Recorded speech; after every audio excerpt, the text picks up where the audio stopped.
Welcome to Gyambharti Junior College of Science, Gurgaon. Dear student, yesterday we have seen here the topic in the chapter of rotational dynamics. Yesterday we have seen here the kinetic energy of a rotating body, and in that again we have seen the physical significance of moment of inertia, and we derived there the expression for the kinetic energy of rotating body, and last expression obtained in that topic was kinetic energy E equals to half of the I into omega square. And after that, today I am going to delivering a lecture on the derivation for torque acting on rotating body. Here is the name of topic is that derivation for torque acting on rotating body. So, in order to obtain here the derivation, we have to consider the rigid body. And you already know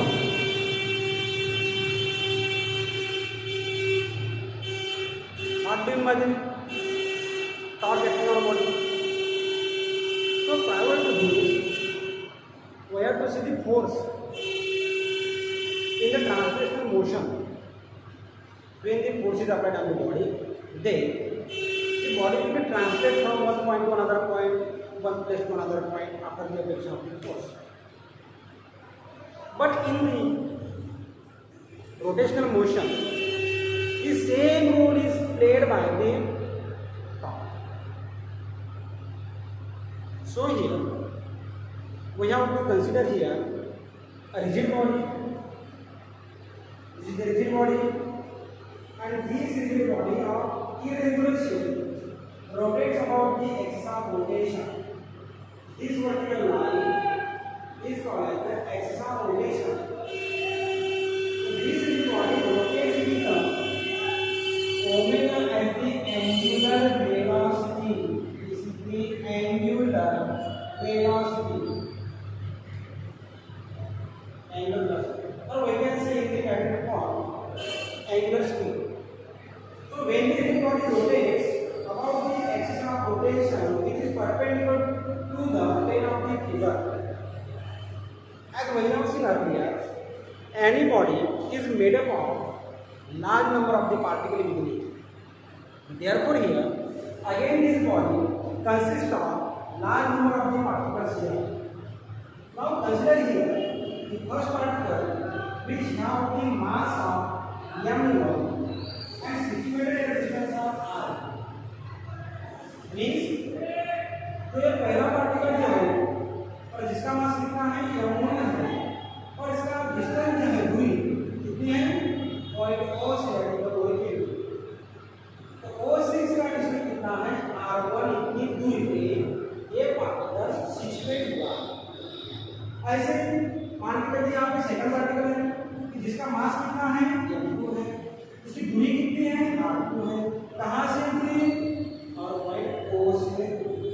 Means here again next particle is at a distance of r3 and having the mass m3, and last particle is the nth particle having the mass mn situated at a distance of rn from the axis of rotation. Therefore here when the body rotates about the fixed axis of rotation, then each and every particle inside that of the body will rotate about that axis. But with having the different linear speeds, with a different radii, they traces a circle about the same axis of rotation. So there will be a large number of the circles with the different radii, but their axis is same. Origin is same, center is same. Therefore here, what happened? Considering here the first particle, then the force will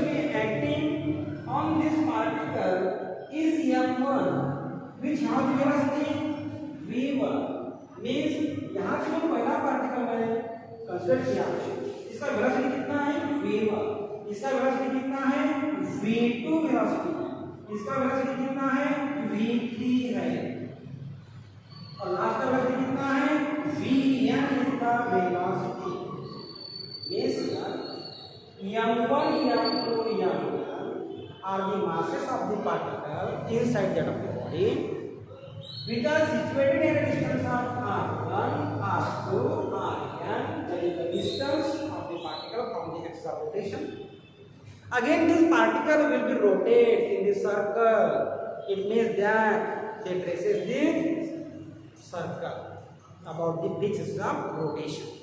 Therefore, they will have the definite velocity that is called as the linear velocity. Therefore, linear velocity of the first particle is v1. First particle having the velocity v1, second particle having the velocity v2, third particle having the velocity v3, and last particle having the linear speed vn. Again, f1, f2, fn.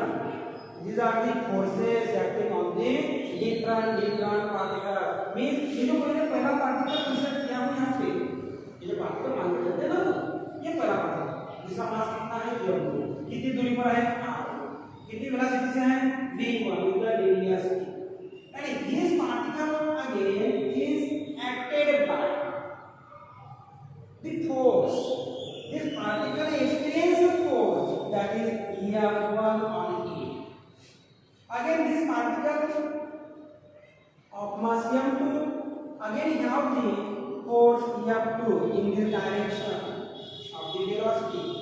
Again, third particle having the mass f3.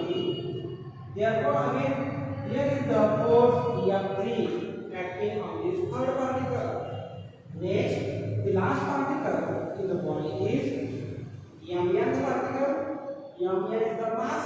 M is the number. Therefore, again this particle having the velocity vn and having the force on it Fn. The force. Then what we have here? When the particle rotates about the fixed axis, then what will happen? It will have the definite linear speed. Tangential, understand? ये perpendicular है, कहाँ को perpendicular है? ये distance को, means ये direction of the velocity v1 और direction of the force acting on it is perpendicular to this distance r. Similarly, what will happen?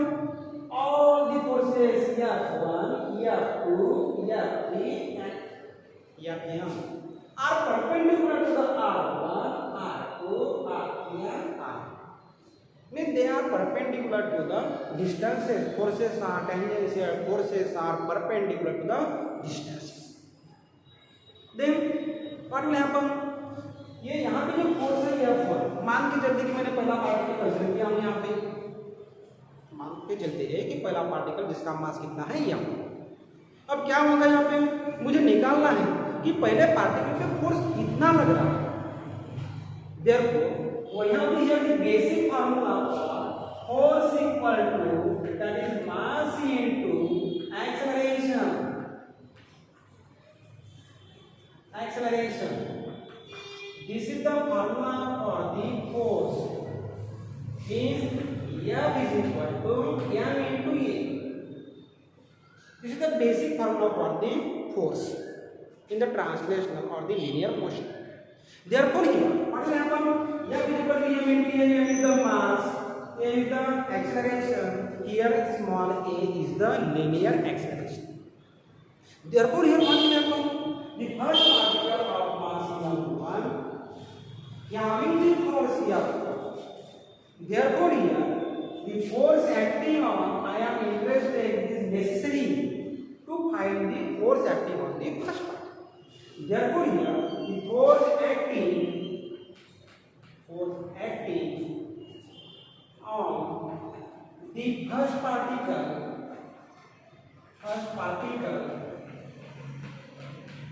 is कितना होगा force? Applying this Therefore यहाँ पे ये फार्मूला जो मैंने लिखा है F is equal to M into a, ये फार्मूला इसको लगाएंगे, अप्लाई करेंगे तो कितना होगा बेटा राजू, बताइए इसका answer. F1 equal to mass into acceleration. अब करिए मास कितना है, ये पहला पार्टिकल है जिसका मास कितना है m1, therefore put the value, therefore m1 क्या होता है एक्सेलरेशन, ये लिखा है मैंने ये, तो पुट अप कीजिए वैल्यू, इसका एक्सेलरेशन कितना है a1, therefore a1 is the acceleration, therefore f1 is equal to m1 into a.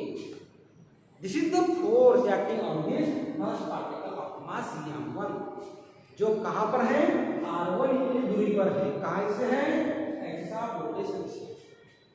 Again we can find the forces acting on the second particle, third particle and young particle. Got it? Therefore here also the force acting on the second particle is, अब बताइए मुझे यहाँ पे कितना force हो सकता है, कितना फोर्स हो सकता है यहाँ पे, बस सिंगुलर ही है और मतलब सेम है और मतलब कोई चेंज नहीं होने वाला। क्या होगा पे बेटा रश्मि बताइए आप।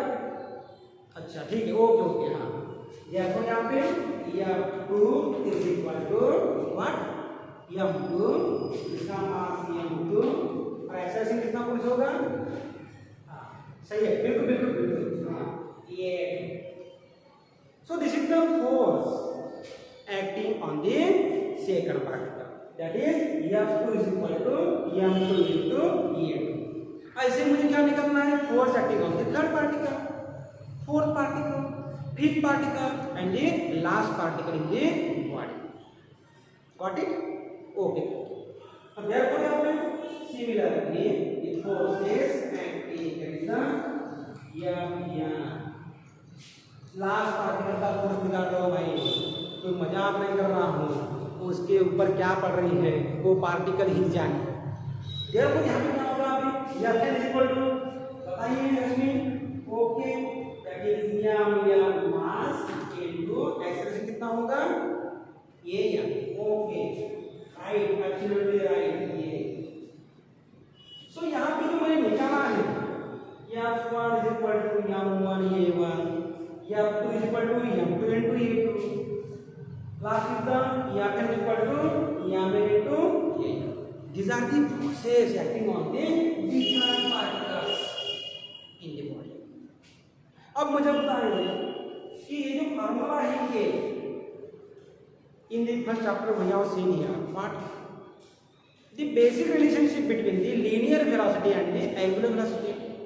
There is the relation between what वही आवश्यक है v is equal to r into omega, ये रिलेशन अपन ने पहले ही देखा था।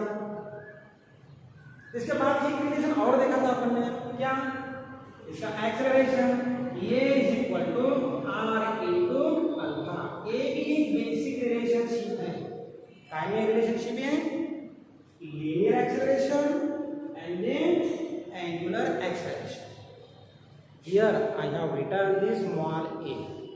Small a is called as the linear acceleration, alpha is called as the angular acceleration and r is the radius or the distance. So these are the basic relationship between the linear acceleration and the angular acceleration. Okay, applying this to this system of the particles now. Therefore I want to determine here the